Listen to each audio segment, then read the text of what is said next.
Hey everybody, how's it going? My name is Evan Brenner, and I'm the digital content specialist here at Geographic Solutions.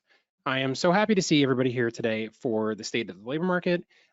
This is a Pathways that has been quite a few months in the making, and so we are really excited to get this kicked off. We have some great panelists, and before we get into this, I would just like to know if everybody could use the GoToWebinar pane that's kind of floating right there on your screen and hit the hand raise button if you can hear this. That will allow us to know that all you attendees out there who are attending, and there's 122 of you right now, which is super awesome, that you can hear, and that will give us a good baseline to know that we are doing a good job so far. So I appreciate that, and let us continue on.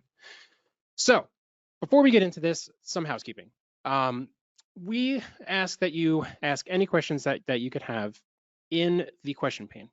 Now, we don't have a traditional chat, so that question pane will kind of work as the chat.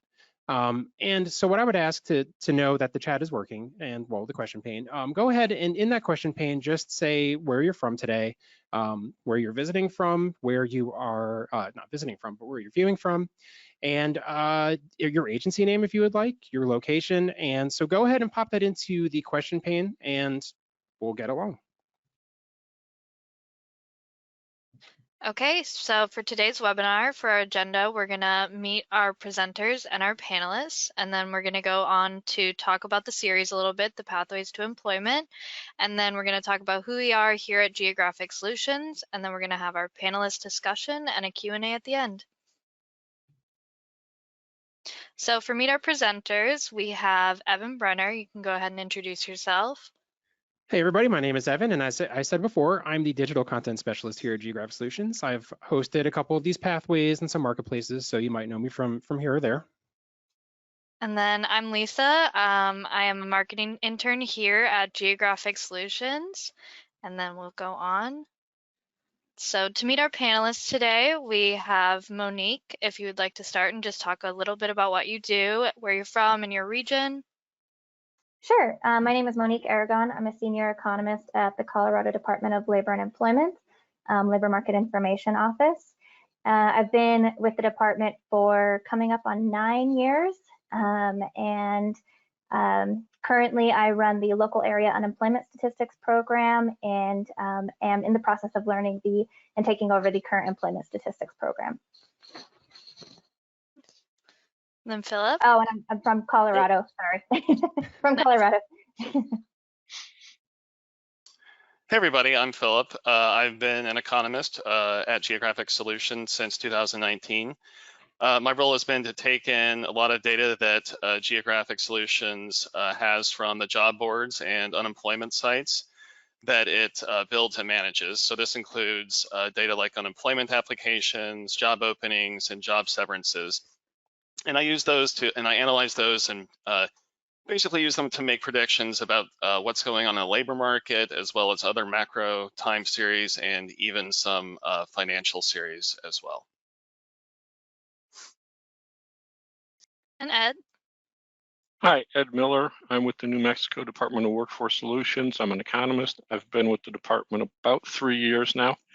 And my main focus is on, as an evaluator, evaluating WIOA data related to performance, and as well as supplying data for the state plan, WIOA state plan.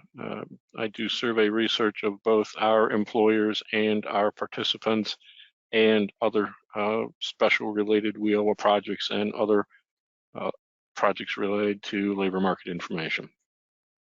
Great. Well, thank you three for being here. We're really excited to get started on our discussion, and we can move on. Thank you, Lisa. And so some of you all may know the Pathways to Employment series is a webinar that really aims to tell the stories that power our platforms. We hope that attendees are going to take something new away, answer a new question, answer a burning question, take away a new approach, bring something back to their agency or company that they didn't know about before today. Each episode has highlighted our clients and partners performing outstanding work, such as reducing recidivism, using the virtual service delivery, and helping career seekers upskill, and so much more. So we've had states of reentry, and we've had pathways on the gig economy. So we've really covered a lot of topics, and personally, I learn something new every time that I do this series, and that's one of my favorite parts about it. For anybody who doesn't know, Geographic Solutions is, as the slide says, the nation's leading provider of online workforce development software. Established in '92, we're headquartered in Palm Harbor, Florida, which is just north of Clearwater Beach and just south of Tarpon Springs and just west of Tampa. So we're kind of nestled right in there on the coast. We have almost 500 full-time employees. We develop workforce development solutions, labor market, unemployment, and unemployment insurance. All right, so I would like to go ahead and just get into this now with our panelists. I feel like this is appropriate.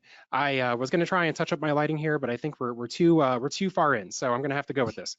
I'm going to start with the first question. So, in the labor market, what are the current trends that you are seeing in labor force participation, and especially at the state levels? What factors are driving those trends? And so, I'd like to start with Ed and go from there.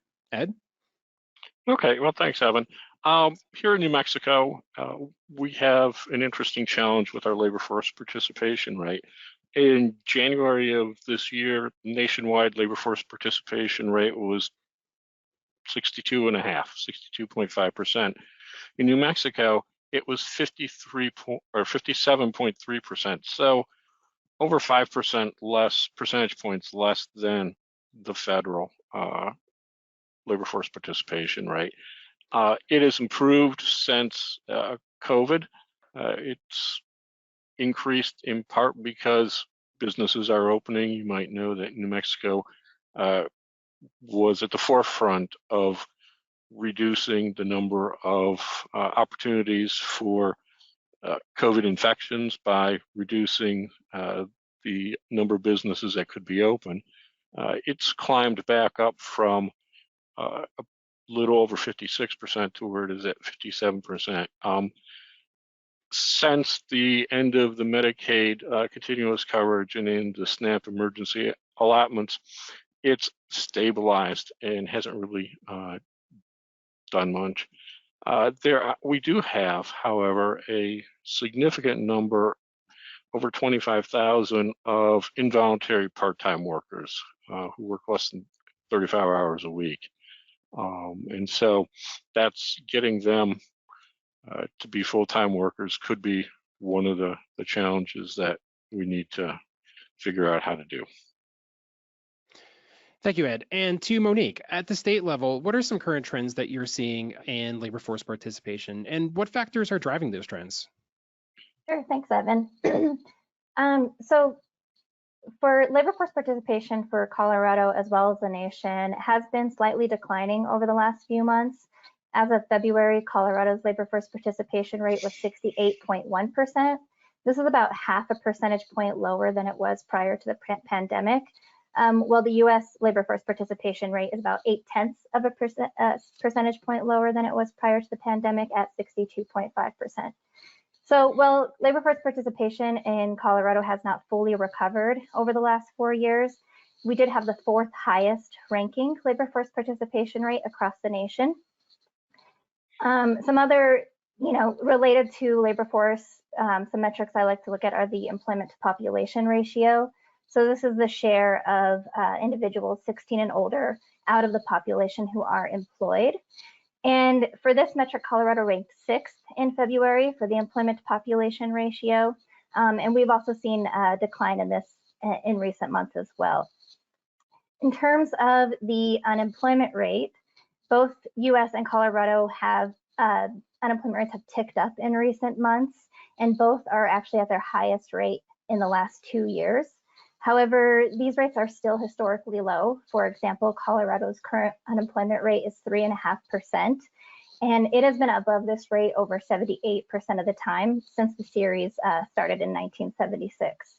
So in terms of what kind of factors are driving these labor force trends, it appears to, if we look at kind of distribution by age group, our prime age workforce, so that's those individuals aged 25 to 64, on a 12-month 25 to 54, on a 12-month moving average, they're pretty much been floating around their all-time series high in terms of their labor force participation. So it really seems to be driven by sort of younger workers and older workers. So for younger workers, this could be because we've had more of a delayed entry into the labor force due to a pursuit of higher education. And for older workers, we have an aging population. It's likely that we're going to continue to see increases in retirements. Unfortunately, we don't have specific data on retirements, but that's kind of my hunch and what is behind the older worker decline in participation. That's awesome. Thank you, Monique. And when you say fourth, you're talking about fourth in the nation, and that's a good thing, right, for labor force participation rate? Yeah, so both a labor force participation rate and the employment to population ratio, you want those to be high. The higher, the better. That means more people are working or are looking for work. They're participating in the workforce. So yeah, ranking fourth highest across the nation for labor force participation and sixth highest for the employment to population ratio. Awesome, very cool. And I know that, definitely there has been some, a gap between the labor force participation rate and then looking at unemployment. So I think that, it's great to hear about that for the state of Colorado. And so heading over to Phillip now. Phillip is, as he said before, Geographic Solutions resident economist. They're responsible for a lot of our forecasts on the labor market. Phillip, in your research, what are some current trends in labor force participation, and what are some factors that are driving these trends? Mm-hmm. Yeah, I've been looking at it state by state for the entire U.S. Really since June 2022, when we saw the inflation rate peak at the CPI peak at almost 10%, and up to February of this year, the states have been pretty evenly split with the directions of their labor force participation rates. So some a little bit up, some a little bit down. As referenced earlier, the U.S. as a whole has seen its labor force participation rate slightly decline to 62.5%. Something that I didn't notice among the states was there being a lot of regional patterns to the changes. So you don't see a pattern of labor force participation rate changes in, let's say, the upper Northwest compared to the South or anything like that. There is kind of just, it does seem to be a rather unique state by state. Interestingly enough, I did see about 15 states that saw increases in the total number of people in the labor force, but the percentage of the population that was made up of the labor force actually declined. So you had labor force up, but labor force participation rate down. And what that indicates is that some states saw more growth in non-working or retired residents than they saw growth in a number of workers in their states. And with that, we did see a little bit of a population or demographic pattern there.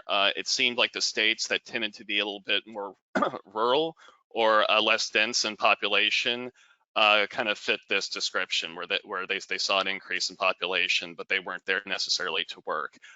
They include states like Tennessee, Wyoming, South Dakota, Indiana, New Hampshire, Kansas, among others. You have some that, it appears that people might have moved to just for a quality of life or just to retire, states like North Carolina. So I just thought that was a really interesting thing that was picked up by a lot of the state by state trends in the labor force that we've seen since June of 2022. Excellent. Thank you, Phillip. And thank you to everybody for answering that question. Now I'd like to pass it off the baton back to Lisa for the next question. Okay.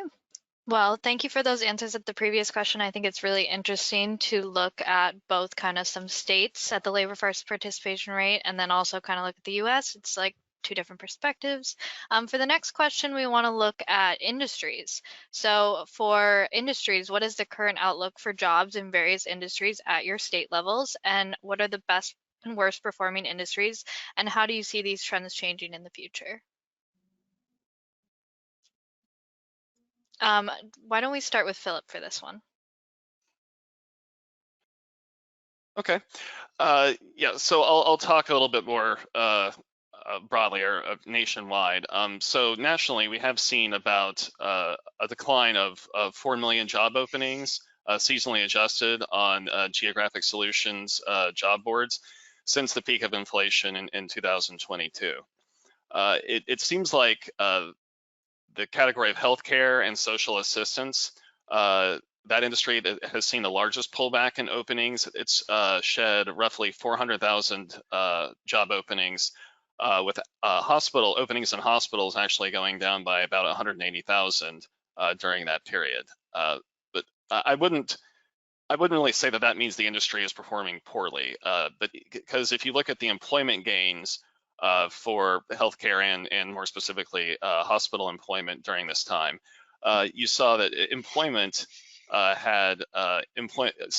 hospitals had an increase in employment by about 340,000, and in healthcare overall, it's up about 1.2 million. So those are job postings and openings that have declined, but that's not because the employer has given up or because that they've decided to not expand or even cut back a little bit. It's because they've been successful in filling those jobs. Employment in the major industrial categories are up pretty much across the board over this period, but some industries are somewhat stagnant and not performing as well.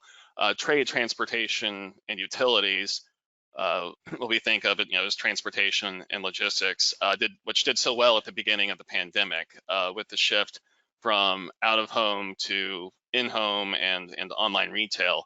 That's barely moved in employment, while its job openings on our sites have fallen by about 150,000. And openings for trucking transportation have fallen by 100,000 alone. And then we have manufacturing that has lost about 317,000 openings off of our sites without really any significant gains in employment over the last 20 months or so. So I would say those two, manufacturing and trade and transportation, are the two that have performed probably the poorest over that time period. Okay, thank you for that. And then Monique, how about more on a state level? What are you seeing in industries in Colorado? Sure, thanks, Lisa. So currently, Colorado's rate of job growth over the last year is at 2.1%, and this outpaces the US rate of 1.8%.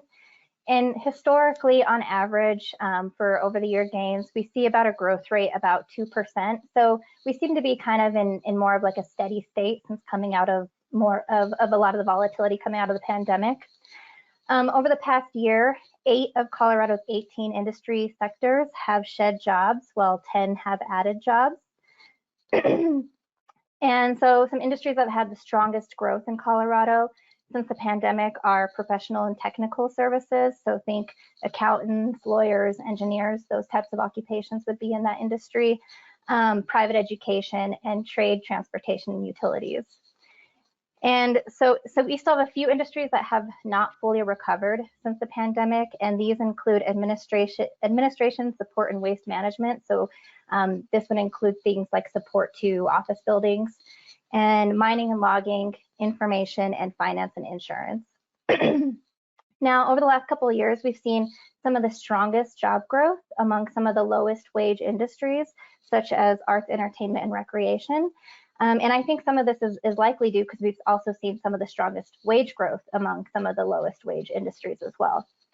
So looking to the future over the next 10 years, the industries that we expect to grow the fastest include professional, scientific, and technical services, education, food services and drinking places, and ambulatory healthcare services.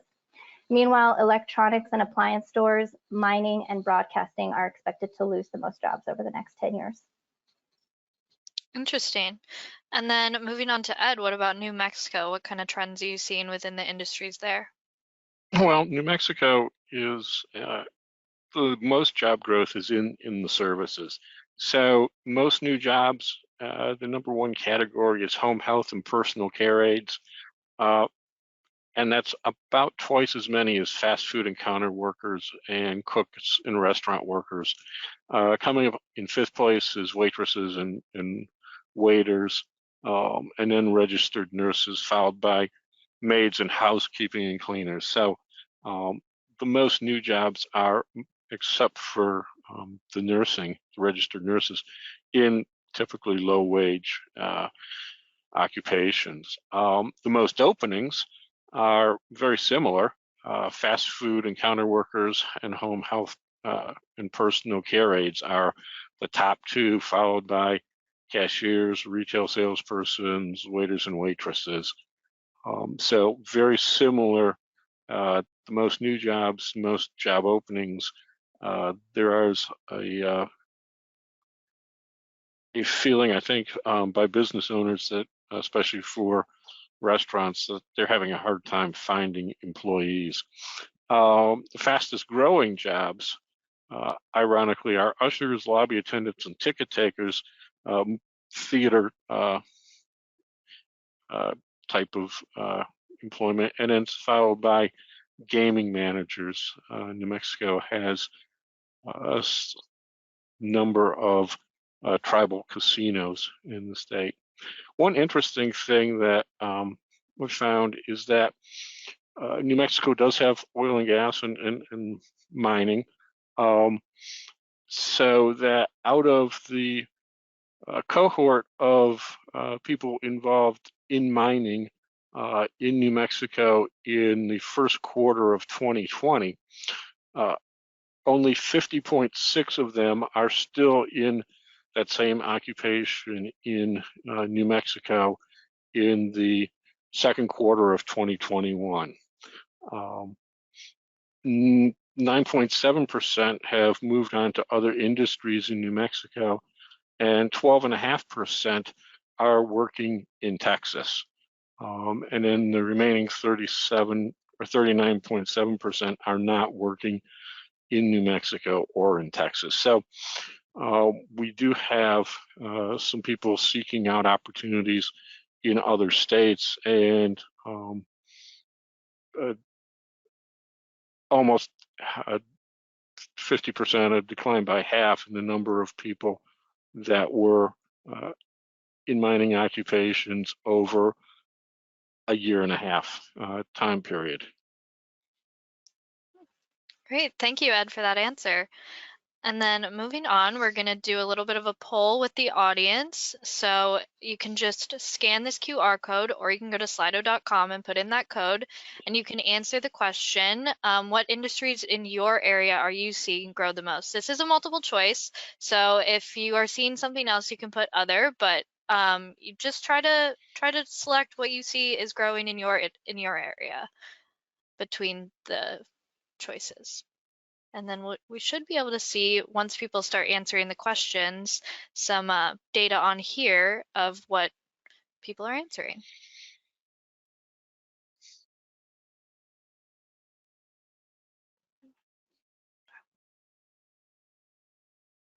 Evan, I think you're muted.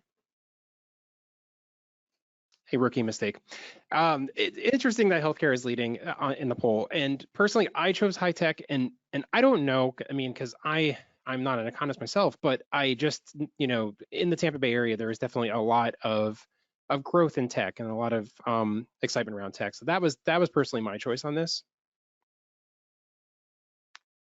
I think it's interesting that we're seeing healthcare, because I think that Phillip mentioned that when he was talking about it, but you said it was poorly growing, correct? Or Well, I said that looking at just the job openings being depleted alone would indicate that it's poorly performing. But if you look at the employment gains that it's seen in healthcare and social assistance, and specifically in hospital employment growth, that it's actually one of the biggest drivers of employment increases that we've seen, at least in the time frame that I was looking at it from about summer of 2022.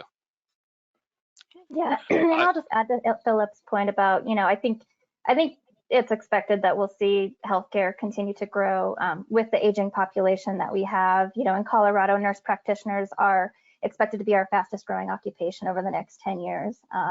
So I'm not surprised by the healthcare response.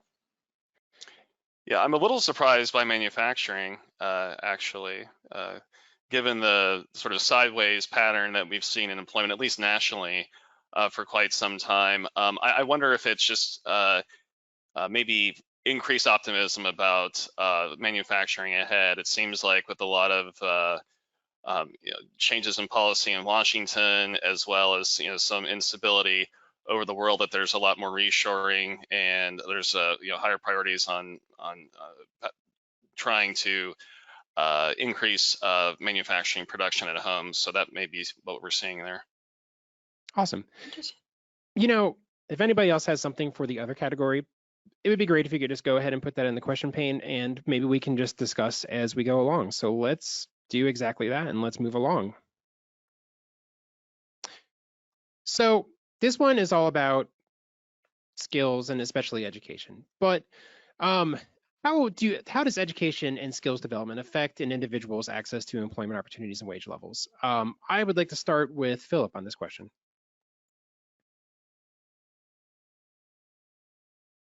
As far as the number of job openings that are available to people who are to be filled by those with different education levels, I don't really notice a giant disparity between those with at least a bachelor's degree and those with only a high school education.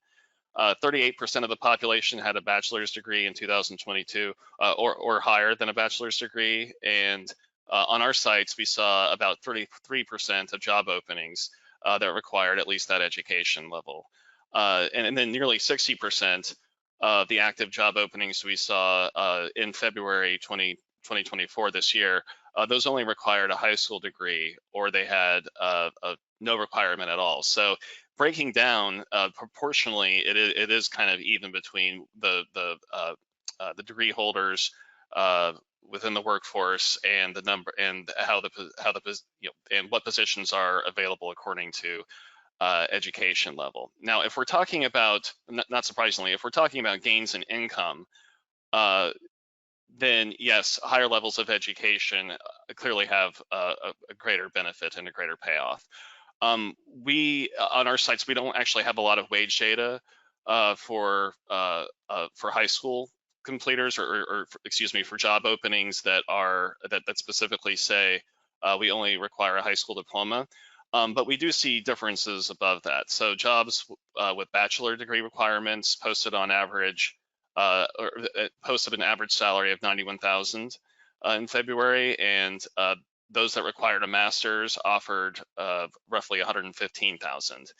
And then openings that accepted applicants with associate's degrees, so not a bachelor's degree, but more educationally qualified than high school, that came in at around $67,000 annually. And then we saw jobs requiring that required PhDs that actually finished below the average for offers for master's degrees. So that saw, let's see, oh, I don't have it listed up here, unfortunately, but the average offer for a PhD was less than the salary posting for a master's. And part of that, I think, is that PhDs they usually have a lot more variability in pay, and it depends on their field. So some will be highly compensated if they have a PhD, usually in a technical field that's in high demand.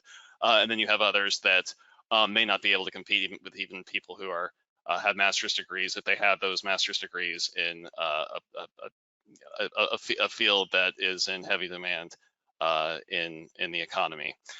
So I thought that was a pretty interesting mix. I mean, in general, we see that I believe a person with a bachelor's degree can expect to make $1 million more than over a lifetime career than somebody who only has a high school diploma. So that's that is just a really significant amount. And so the benefits to having higher education are pretty are substantial and pretty clear. It's just a matter of guiding people along the path, along the career trajectory that they wish to follow. Thank you, Philip. And Monique, to you. in Colorado, or just across the United States, or really just in speaking on experience and insight, how does education and skill development affect an individual's access to employment opportunities and wage levels? Yeah, thanks, Evan. Yeah, I think, this question around the college premium is starting to come up more and more as we see college tuition costs continue to rise. Is it still worth it to go to college? So I think most people are aware that higher education tends to correlate with lower unemployment rates. So currently on a 12-month basis, Coloradans who have less than a high school diploma have an unemployment rate of 6.2%, while those who have a bachelor's degree or higher have an unemployment rate of 2.1%. And these individuals with less than a high school diploma also tend to be more vulnerable during economic recessions too. So for example, if we look at national data at the height of the pandemic in April 2020, individuals who have less than a high school diploma, their unemployment rate reached over 21%. While those who have a bachelor's degree, their rate peaked at 8.4%. So in Colorado specifically, of the top 20 occupations that we expect to grow the fastest over the next 10 years, and these are occupations that have at least 1,000 in employment in Colorado, 75% of them require at least an associate's degree, and 65% require at least a bachelor's degree. And as I mentioned before, this is, to name a few, nurse practitioners, information security analysts, statisticians, and data scientists. Now, of those same 20 occupations, the 6 occupations that require an associate's degree or less, they also rank the lowest in terms of their median annual wage. Now, the bottom 12 occupations that are expected to lose the most jobs over the next 10 years, these include things like telemarketers, tellers, and data entry keyers. They all require less than a bachelor's degree. And many of the occupations in this that are anticipated to lose jobs were also noted by a paper by the Bureau of Labor Statistics in 2022 as being some of the most vulnerable to AI and automation over the next few years.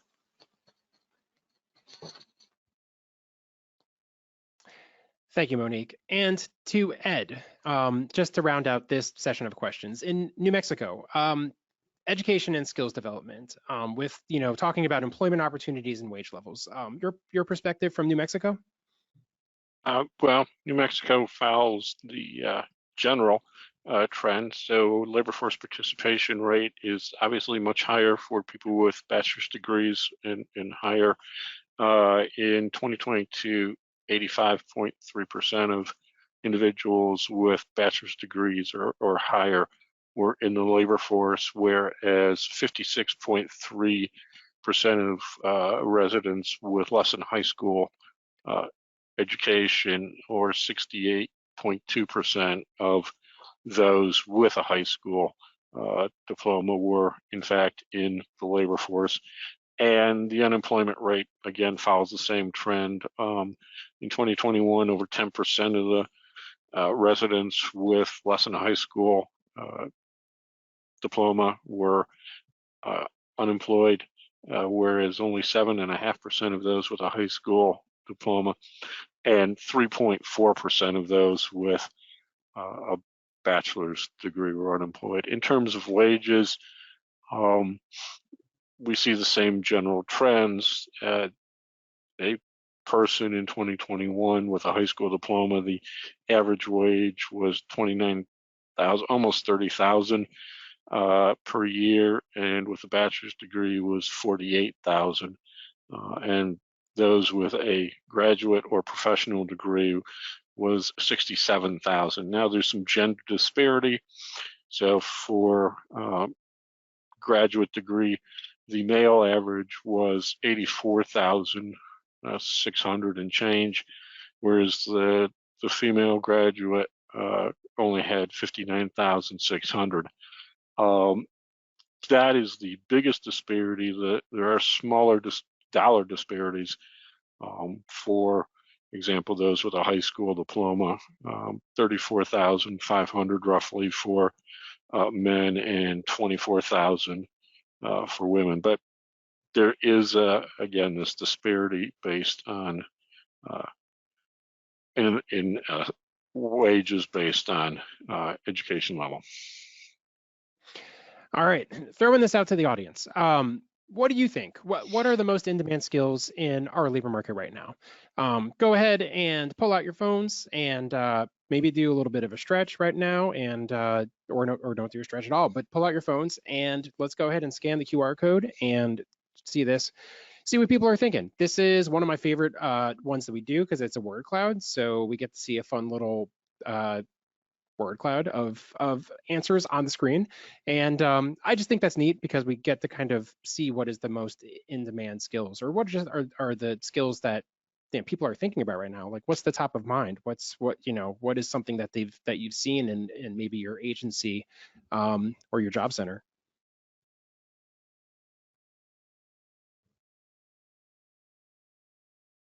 All right, and a lot of soft skills to start off here with.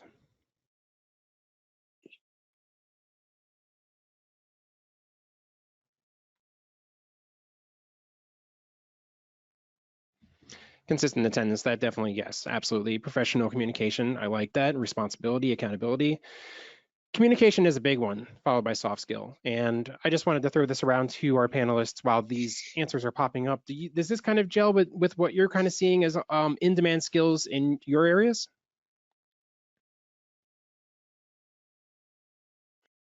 Well, I wonder how much the consistent attendance is related to in-office work as opposed to remote work. Because I've definitely seen this trend in our job openings data really over the last year and a half or so, where the number of jobs that want in-office attendance either full-time or at least half-time has grown a lot in proportion, to its to what it makes up for the overall job openings, especially compared to the spring of 2020. So it seems like there are a lot of employers out there that are missing the value that having a team in the office provides, and so that's what they're looking for. All right. Thank you, Philip. So we are going to move on to the next question, and I'm going to throw this back to my co-host, Lisa. Thank you, Evan. And then moving on to the next question, just talking about some of the impact of minimum wage. How have the changes in minimum wage laws influenced employment levels, wage distribution, and overall economic activity from what you've been seeing in your regions or overall nationally? Ed, if you would like to start for this question. Yeah, there's basically just going to talk about New Mexico's minimum wage laws.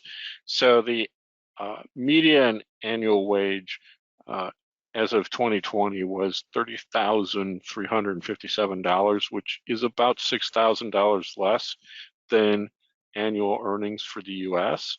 And the median household income was about $51,000, which is over $13,000 less than the median household income. And one of the things that this might contribute to is the movement of New Mexicans to other states, such as the mining example that I gave earlier. So that's what I have on that. And then are you seeing the moving to other states because of minimum wage, or are you seeing it because of industry and jobs? I'm not really sure, but I think it's probably some combination of that. Okay, and then moving on to Philip for this question. Yeah, I think that the effects of the minimum wage, they typically create a trade-off between employment and wages. That is, if the increase is really high or drastic. However, because of the wage growth that we've seen since the pandemic, you don't really see a discernible effect of the minimum wage at least popping up in the jobs data yet. It really is swallowed up by the post-pandemic trend of wage growth. We don't track minimum wages in our job openings data by state to see to see which ones are actually at the minimum level, but we do have a category for entry-level wages in our job openings, and I looked at the food and accommodations industry where there are a lot of young workers who make the minimum wage, and those have absolutely skyrocketed on a national level since the pandemic. If we narrow that geography to a state or of a locality that has made recent changes to the minimum wage, you might be able to see something there, but it can still be difficult to notice at times for a couple of reasons. And one is that employers that are looking to fill jobs that pay minimum wage tend not to post those jobs on our sites. They also, if they do post them, they don't tend to list the compensation because employers don't want to hold up a giant sign saying that they're paying minimum wage. They would rather just go unlisted, at least among the states that don't require listing a salary or a wage with the job posting. The other reason that that these changes in policy, minimum wage policy, don't really show up is that recently we've seen that these legislated increases actually happen more gradually over a number of years. So it's and there are of course some notable exceptions to this, but many of the changes in minimum wage law, even the ones that have been pretty drastic in the overall amount that it's changing, will do so over a period of years. And so that tends to soften the impact, and it definitely becomes less notable when that is introduced over a period of time that can take years. And then even adding to that, a lot of these minimum wage changes nowadays seem to be a lot more targeted. And so it's not just a blanket minimum for everyone. They'll have some industries or types of occupations that'll have different wage requirements than others. There are some places that will actually apply cost of living adjustments to minimum wages. And so to have that show up in larger macro economic data that we watch, like employment and the wages, is a little bit harder to notice. Okay, and then Monique, if you have anything to comment on this question. Yeah, our office doesn't really study this topic specifically, but I can point to some academic research that I'm familiar with. So I think every econ student was forced to read the Cardin-Kruger paper of 1993, very famous paper. The hypothesis being that if you increase minimum wage, then employers are going to have to cut costs one way or another, and they may do this through cutting jobs or cutting hours. So this paper actually found the opposite to be true, that it actually had positive impacts on employment for fast food chains in New Jersey. There was another paper by Madeline Zabodny back in 2000, where she found some potential employment impacts, specifically for teens who are at the lower distribution of the wage distribution. And then the most recent robust study that I'm familiar with is still about 10 years old, and that was back when Seattle increased their minimum wage. And that study by Mark Sneelong didn't find any employment impacts.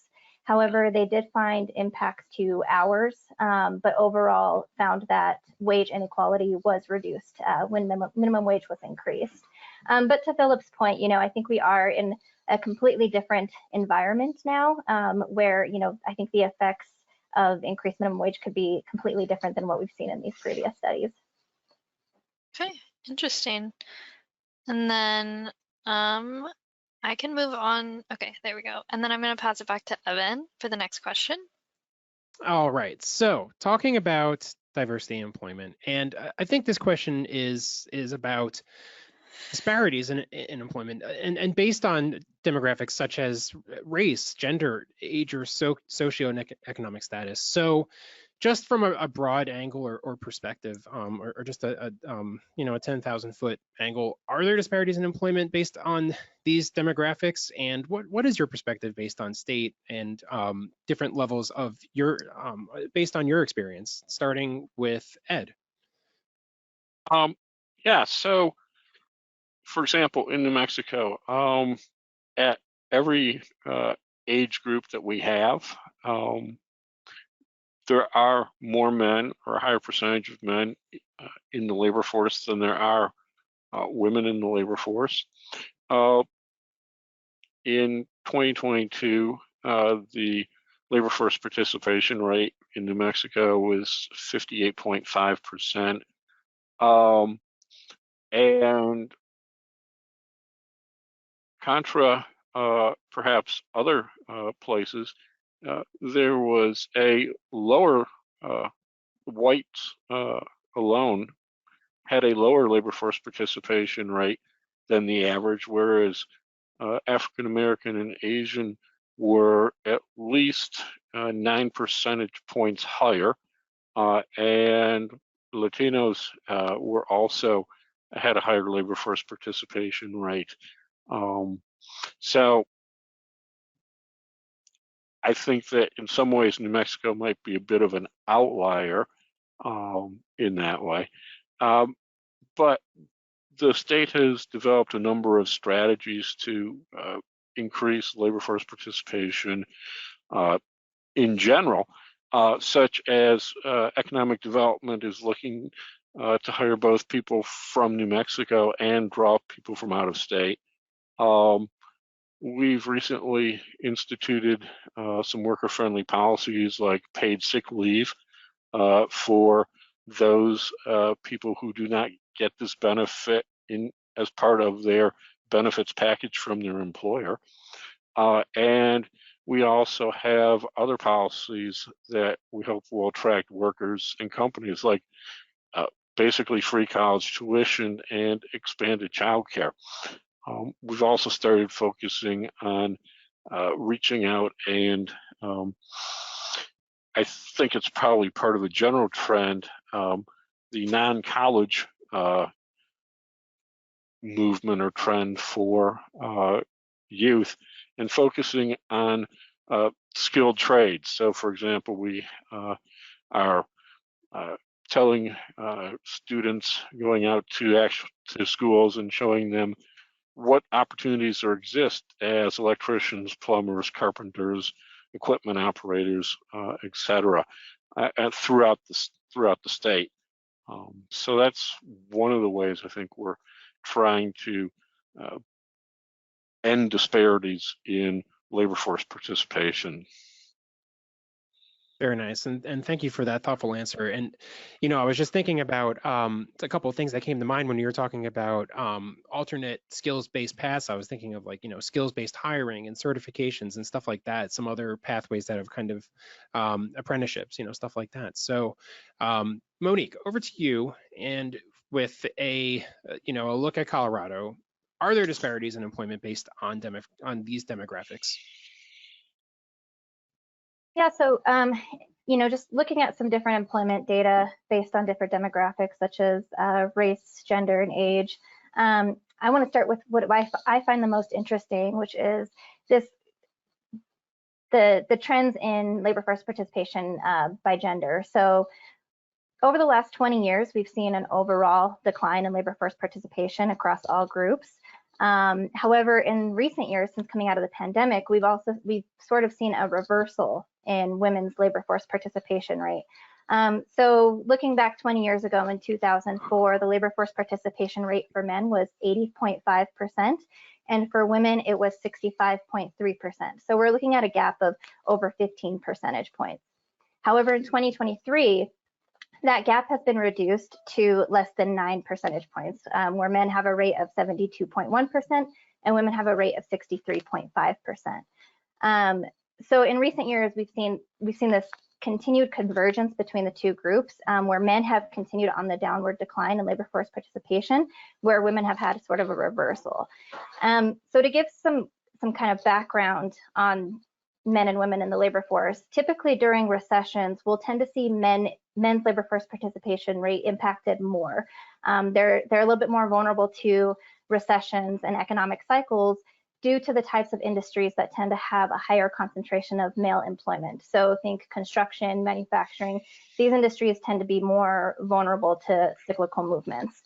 However, during the recession, we saw employment impacted much more heavily for service-based industries, so industries that tend to have a higher share of female employment, such as education and healthcare. So during the height of the pandemic, we saw, a larger impact to women's labor force participation. Their unemployment rate increased higher than men's. However, we've really seen this strong recovery for women. And I think a lot of it has to do with just how things have been restructured since the pandemic in how we work. So increased remote work, increased flexibility, I think have potentially led to some women who are maybe on the sidelines, coming off of the sidelines and joining the labor force participation. And then in terms of just kind of going back to age, as I mentioned before, our prime age workers are really kind of floating around their all-time high labor force participation rate. We've really seen declines more so among younger individuals and those aged 55 to 64. In terms of race and ethnicity, so this data in Colorado, because of the small sample size, can be pretty volatile. However, on a 12-month basis, we've seen a sharp increase in labor force participation rate and the employment to population ratio for Black workers since coming out of the pandemic, so much so that their rates are currently above that of white workers. And this follows the trend nationally as well. The gap in labor force participation rate between Black and white workers usually hovers around 4 percentage points. If we look at the unemployment rate data for, the labor force participation rate, sorry, I skipped over something here. Okay, sorry, the unemployment rate disparity is usually around 4 percentage points. If we look at ethnicity data, so comparing Hispanic workers and non-Hispanic workers, that difference in labor force or in the unemployment rate tends to hover around 2 percentage points. Yeah. And I'll stop there. Yeah. All right. And to Philip, based on Ed and Monique's answers to this question, but also based on your research and what you see in the data, talk a little bit about disparities in employment and what you're seeing. Yeah, the disparities, they continue, but the pandemic did scramble things quite a bit and affected demographics in certain ways. You saw a huge wave of early retirement that happened in the wake of the pandemic, and then you actually, let's think people between the ages of 55 and 64 that fill up a category in the labor force measurements, and then you saw them kind of come back into the market, into the labor market, which would be good if it was something that they wanted to do. But this happened. This increase started to happen right around the time that inflation took off in 2021. So I think some of those people, and really in 2022, because not only did you have the inflationary effects from the year before, but you also had the stock market really start to make a turn, and so people's retirement funds were performing more poorly, and that kind of put some pressure on some households around that age, between 55 and 64, to get back into the labor market. I think that along gender, racial, the lines of gender, racial disparities. I mean, the best thing to do is because the numbers have been improving, is really to just try to increase outreach, which a couple of the other panelists have already talked about. One of the great things about having workforce agencies and companies like GSI is that we've really tried to connect potential candidates to the careers that they're suited towards, and I think that if we keep doing that, then that'll help to erode those disparities even more. Thank you, Philip. All right, we're going to go to our final question. And so, Lisa, I would like you to take it away. Okay, well, as you are all economists, we want to know what are a few ways you're using labor market data innovatively in your day-to-day jobs, and could you share any insights into that and how you're using the data? Monique, why don't we start with you? We haven't started with you in a minute. Sure. I think there was just a couple things I was wanting to mention. So we use Tableau a lot for our data analysis, and I have to give it out to our Tableau, a shout out to our Tableau person who I believe is on the call. We've just built a ton of dashboards. using Tableau with our data, and it really just makes it easy to do quick analysis, get some quick insights. And I will share that link in the chat to our dashboards as well for anybody who's interested. Another thing that our office will look at are unemployment insurance claims data. So, you know, the sort of gold standard in doing labor market economic analysis is using the jobs and labor force data.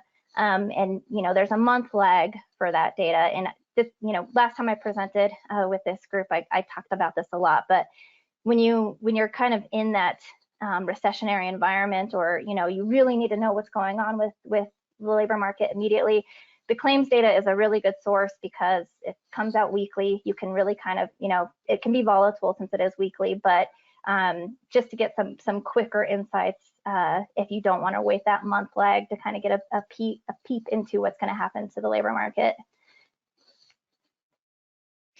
Okay. And then Ed? Yeah, I think the most innovative thing we're currently working on is we have wage data publicly available for counties and for our MSAs and counties. And one of the questions that's been in the news recently is housing affordability. So what we're working on now is I'm taking the fair market rent from the U.S. Housing and Urban Department of U.S. Housing and Urban Development. Fair market rent is at the 40th percentile of rents within a county or a metropolitan statistical area. And I'm using that as a base for what rent would be because it's publicly available. I'm then looking at wage level data by two-digit SOC code, and you taking the percentile breakouts, the 0 to 10, 10 to 25, 25 to 50, 50 to 75 percentile breakout for wages, and multiplying those wages times 0.3, because the Department of Housing and Urban Development says that if you're paying more than 30% of your wages on rent and associated costs, you're housing burdened. And so I'm calculating the number and percentage of workers by occupation that potentially are paying more than 30% of their wages for housing for efficiency units, 1-bedroom units, and 2-bedroom units, so that we'll be able to provide policymakers with information on how challenging some of the lower wage occupation and workers in those occupations might be having in terms of being able to find an affordable place to live. That's actually really cool. Thank you both for those answers. And then finally, Phillip. Yeah, I don't know if this is any real profound insight, but one of the things that I've really enjoyed doing here is working with both the job openings and the job applications data that we have. So I get to see both both sides of the labor market, the supply and the demand. And it really helps when evaluating the conditions of the labor market, and focusing on one can sometimes be misleading. For example, an increase in job applications can signal that more people are unemployed and they're looking for work, but that's not always the case. And you can think about the years since the pandemic, and we've seen a lot of increase in application activity, but the economy has continued to add jobs. But once we look at that application activity in tandem with the explosion in job openings over this period, we've been able to realize that the increase in applications was really from people who were already employed, but who were looking to explore their options and improve improve their careers rather than just those who are out of work. So what I actually do is I combine these variables into one and treat them as kind of a ratio for a lot of the forecasts in the labor market that I do, and it's one of the best performing indicators that I use. Great, thank you. I think those were all great answers, and it's really interesting to look into what you guys are doing and how you're using the data to analyze it. Yeah, and then next we'll be going on to our Q&A. I'm going to pass it back over to Evan. And I know that I'm muted. Real quick, I just want to go in some Q&A. We're right at 2 o'clock. I always like to stop these, right at 2. We do have 1 or 2 questions that came in, and I just want to go to the speed round real quick. So if you hear this question and you want to answer it, go ahead and answer it, and then we'll move on to the next one. Trevor writes, since the LFPR does not include institutionalized persons, has there been any research or data analysis on how this affects the LFPR, considering incarceration rates are still at relatively record high levels historically, and we know those that have been released from incarceration face collateral consequences and barriers to employment? I'll just touch on, so this is kind of why, especially during like times like the pandemic, where those definitions become really important of who's included in the labor force, who's counted as employed, who's counted as unemployed. Sometimes the employment to population ratio is a little bit more stable metric to look at. So that would be, who was working for at least an hour during the reference week of a given month. And so that way you can kind of get out of that nuance of who's in labor force, who's not. And you can just look at the share of people who are employed to the population. And currently, in what I looked at in prepping for this presentation, the employment to population ratio trends very closely with what's going on with the labor force participation rate currently, at least in Colorado, I should say. Thank you, Monique. To Nisha. Nisha says, to Philip's point, what is the difference monetarily over a lifetime to having higher than a bachelor's degree, for instance, a master's or a PhD? Oh, that's a great question. I actually don't know that off the top of my head, but the $1 million statistic I got from something I read about a year ago. I'd have to do some Googling to even find out to find where I got that. But I don't know what the disparities are. I think that I definitely believe, especially as we've seen more matriculation or more enrollment in master's degree programs and higher, that what the field is that you are studying actually matters more and more.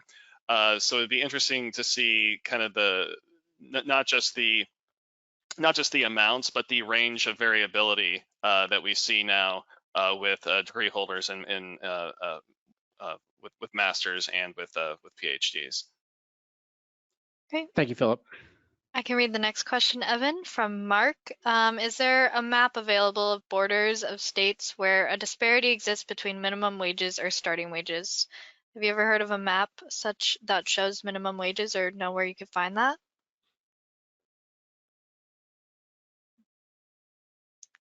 If not, that's okay. Who's that directed to? It Really, doesn't have a direction, yeah. Yeah.